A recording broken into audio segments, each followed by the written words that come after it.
झूलवा मैया झूला रे झूले ना मैया झूला रे झूले ना मैया मेरे गाँव में लगी थी या की झूली रे झूली ना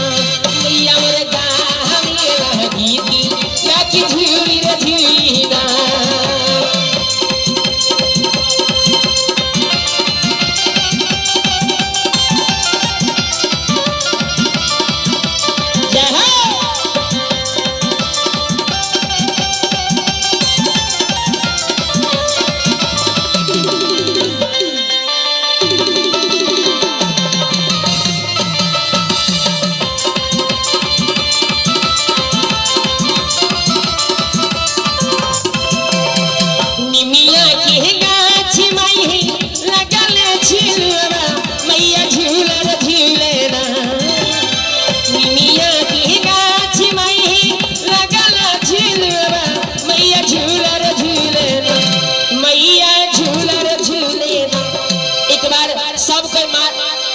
के नाम से जोरदार ताली लगे और बोले उन्हें सच्ची दरबार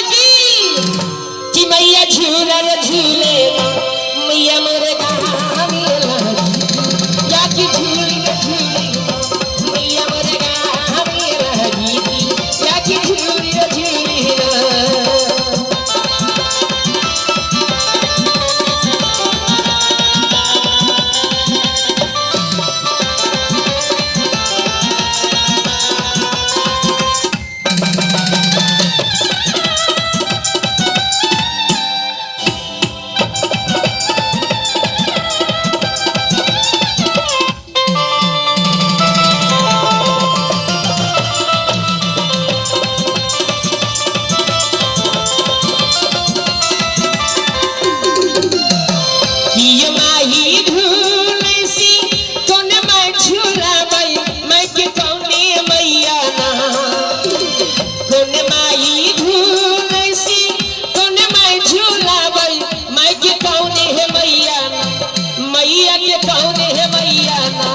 मैया की बिहनिया डोला भाई मैं के कौन है मैया मैया की बिहनिया डोला भाई मैं के कौन है मैया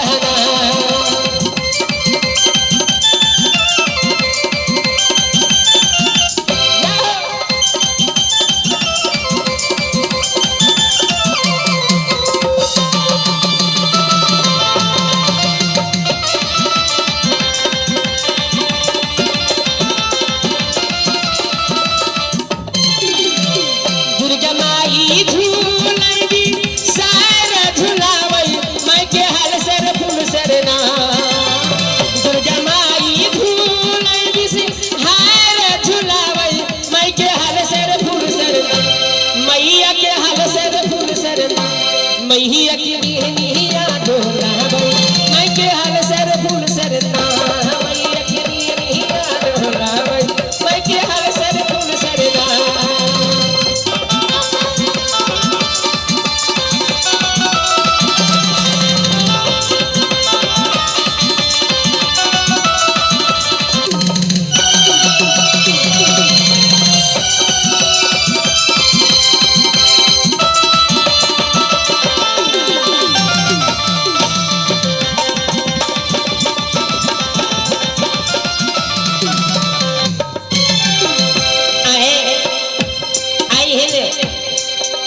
समय है कि माँ दुर्गा हमरा सबके प्रागण में हमरा सबके समक्ष में आली है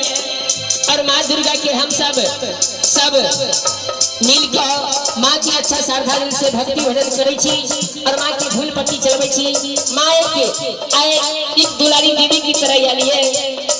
और बिना झूला झूला के माई के लगली पियसिया मैया चाली है भइले झूला झूला के माई की लगली पियसिया मैया चाली है भइले मैया चाली है भइले माला हवा दुआरे मैया चाली है भइले माला हवा दुआरे मैया चाली है भइले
अब हमारी